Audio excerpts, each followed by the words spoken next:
तो दोस्तों 3i infotech ने अपने क्वार्टर वन के नंबर को डिस्क्लोज कर दिया है। तो चलिए देखते हैं क्या है क्वार्टर वन के नंबर्स के अंदर, क्योंकि नंबर्स देखने में तो अच्छे ही लग रहे हैं। कैसे क्या है चलिए देख लेते हैं। डाटा बेसिकली लाख्स में दिया हुआ है, मैं आपको क्रोस में कन्वर्ट करके समझाता हूँ कैसे क्या हुआ है। पिछले क्वार्टर की बात करें तो पिछले क्वार्टर में कंपनी का टोटल रेवेन्यू जो कंपनी ने ऑपरेशन के थ्रू जनरेट किया था 190 करोड़ के आसपास, पिछले साल 179 करोड़ के आसपास, जबकि अभी देखें तो बढ़ के 194 करोड़ के आसपास आ चुका है। तो साल से साल देखें तो साल से साल कंपनी की रेवेन्यू के अंदर एक अच्छी खासी तेजी आपको देखने को मिली। अप्रोक्सीमेटली बोल सकते हैं 8% के आसपास का जंप है साल से साल कंपनी के रेवेन्यू के अंदर।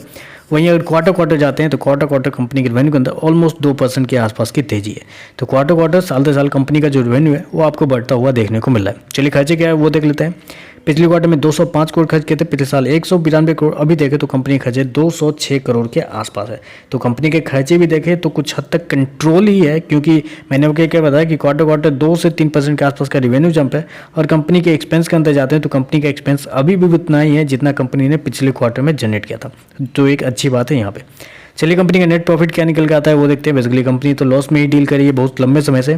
तो पिछले क्वार्टर में कंपनी का लॉस अप्रोक्सीमेटली 27 करोड़ के आसपास था, पिछले साल 1.5 करोड़ का लॉस था। अभी देखें तो कंपनी का लॉस अप्रोक्सीमेटली 15.5 करोड़ के आसपास है। तो क्वार्टर देखें तो क्वार्टर कंपनी का जो लॉस है वो कम होता हुआ देखने को मिल रहा है। लेकिन फिर वही बात आ जाती है कि साल दर साल जाते हैं तो साल दर साल कंपनी का लॉस ऑलमोस्ट 10 गुना बढ़ता हुआ देखने को मिला। जहां 15 करोड़ के आसपास का लॉस था, 1.5 करोड़ का लॉस था पिछले साल, अभी 15.5 करोड़ हो चुका है। ईपीएस की बात कर लेते हैं। पिछले क्वार्टर में कंपनी का ईपीएस ₹1.62 माइनस का, पिछले साल 9 पैसे माइनस का, अभी देखें 93 पैसे माइनस का आ चुका है। तो ओवरऑल अगर मुझसे पूछेंगे नंबर कैसे है तो मेरे हिसाब से नंबर ओके है, क्योंकि रेवेन्यू कंपनी का अच्छा हुआ है। क्वार्टर साल से साल कंपनी ने हल्का सा ग्रोथ दिखाया, कुछ तोड़फोड़ वाले नंबर नहीं है।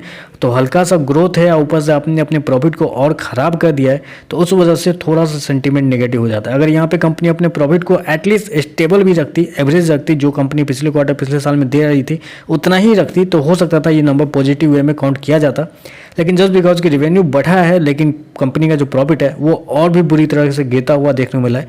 इस वजह से मुझे लगता है कि थोड़ा सा नेगेटिव सेंटीमेंट हो चुका है। हो सकता है थोड़ी बहुत गिरावट भी आपको देखने को मिल सकती है। तो बस आज के लिए बस इतना ही। वीडियो पसंद आए तो लाइक कीजिएगा, साथ में साथ चैनल को सब्सक्राइब जरूर कीजिएगा। धन्यवाद।